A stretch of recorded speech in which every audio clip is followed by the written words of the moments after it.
Bismillahirrahmanirrahim. Assalamualaikum warahmatullahi wabarakatuh. Alhamdulillah alladzi a'azzana bil Islam wa nawwara qulubana bil iman wa zayyana a'malana bil ihsan. Wassalatu wassalamu ala sayyidi waladi adnan Sayyidina Muhammadin wa ala alihi wa ashabihi wa man tabi'ahum bi ihsan. Alhamdulillah, kita sekarang sudah memasuki Ashrul Awakhir, 10 terakhir dari bulan Ramadan. Yang di malam 10 terakhir ini ada malam Lailatul Qadar yang khairun min alfi syahrin, yang nilai pahalanya lebih baik daripada beramal selama 1000 bulan. Dan di antara amal ibadah yang dilakukan oleh Nabi Muhammad SAW untuk mengisi qiyamul lail malam-malam di waktu bulan Ramadan yang sudah biasa dilakukan oleh kita semua adalah sholat tarawih. Rasulullah SAW melakukan sholat tarawih, para sahabat juga melakukan sholat tarawih, para salafun sholeh hingga di zaman kita alhamdulillah bisa melaksanakan sholat tarawih. Namun ada beberapa hal yang perlu kita perbaiki dan perlu saya ingatkan berkaitan dengan sholat tarawih yang sangat marak sekali di masyarakat. Cara pelaksanaannya yang beragam, di antara yang cepat, yang santai, dan juga bahkan ada yang terlalu cepat hingga tidak mengindahkan rukun-rukun dan kewajiban-kewajiban yang harus ditunaikan dalam sholat tarawih. Rasulullah SAW menyampaikan pesan penting kepada para imam yang mengimami sholat, entah itu sholat tarawih ataupun sholat fardhu ataupun sholat yang lain. Idza amma ahadukumun nasa falyukhaffif fa inna wara'ahum as-shaghir wal kabir was-saqim wad-dha'if wadal hajah. Rasulullah bersabda, kalau kalian mengimami sholat maka hendaklah ringankanlah.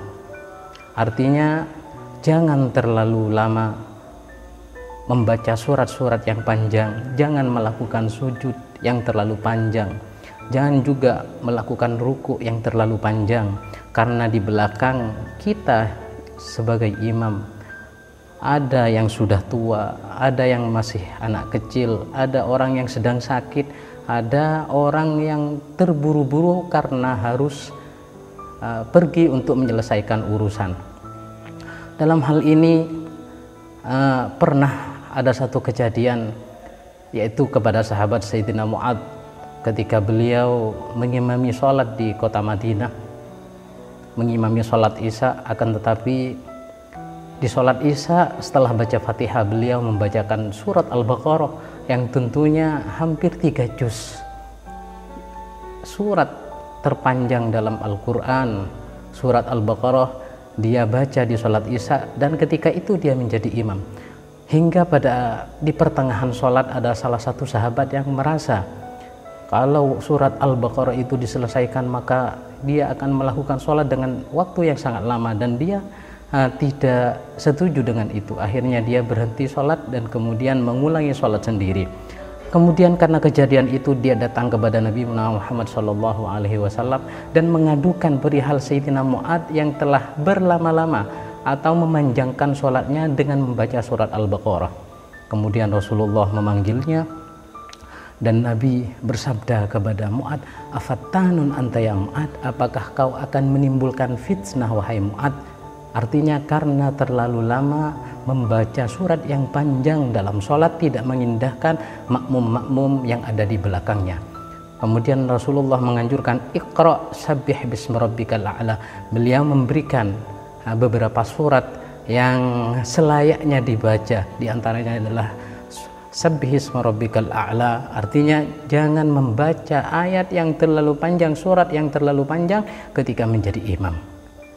Namun bukan berarti karena hadis dan perintah dari Rasulullah untuk tidak membaca surat yang panjang atau tidak boleh lama-lama dalam sholat. Kemudian kita sebagai imam itu melakukan sholat tarawih dengan secepat mungkin, tidak mengindahkan rukun-rukun yang harus dilakukan di sholat tarawih, sehingga sholat tarawih yang kita lakukan tidak bernilai di hadapan Allah Subhanahu wa Ta'ala. Dulu ada satu kisah yang terjadi di masa Rasulullah Shallallahu Alaihi Wasallam.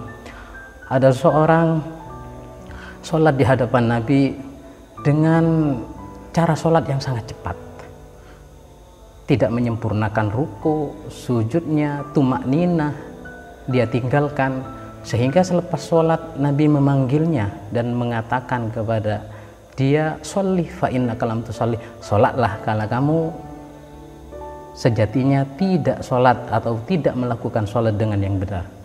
Akhirnya dia sholat untuk yang kedua kalinya. Nabi panggil lagi, kemudian Nabi juga berkata, sholli fa innaka lam tusolli, sholatlah karena kau tidak sholat, kurang tepat sholatnya. Akhirnya beliau mengulang sholat lagi hingga 3 kali, dan tetap Rasulullah berkata kepada dia agar mengulangi sholatnya. Kemudian dia mengatakan kepada Rasulullah, ya Rasulullah, saya tidak tahu kecuali apa yang telah saya lakukan. Akhirnya Rasulullah mengajarinya sholat. Rukun-rukun sholat beliau ajarkan, mulai dari Fatihah, berdiri, bagaimana caranya ruku dan sujud, semuanya diajarkan secara keseluruhan oleh Rasulullah Shallallahu Alaihi Wasallam. Dan hadis ini kemudian menjadi dasar dari rukun-rukun sholat yang harus dilakukan di dalam sholat. Oleh karena itu, mari kita melakukan sholat tarawih dengan sebaik mungkin, karena rukun agama yang terakhir setelah kita Islam dan iman adalah al-ihsan. Al-ihsan itu adalah melakukan ibadah sebaik mungkin sesuai dengan apa yang diinginkan oleh Allah dan apa yang menjadi tuntunan oleh Rasulullah Shallallahu Alaihi Wasallam. Juga kasihan kalau kita sholat tarawih terlalu cepat, kasihan orang tua yang sudah sakit atau dia tidak bisa melakukan pindah rukun dari ruku ke i'tidal, dari i'tidal ke sujud dengan secepat mungkin, sehingga kadang banyak makmum dari orang-orang yang sudah lanjut usia ataupun orang yang sudah sakit, yang sedang sakit, dia tidak bisa menututi ketika sholat tarawihnya terlalu cepat dilaksanakan. Ayo kita lakukan sholat tarawih dengan sebaik mungkin, sehingga amal ibadah yang kita lakukan di bulan Ramadan ini menjadi amalan solehan mutakabbalan, amal soleh yang diterima oleh Allah Subhanahu wa Ta'ala.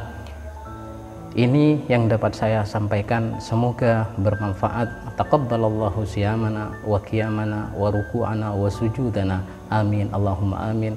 Wassalamualaikum warahmatullahi wabarakatuh.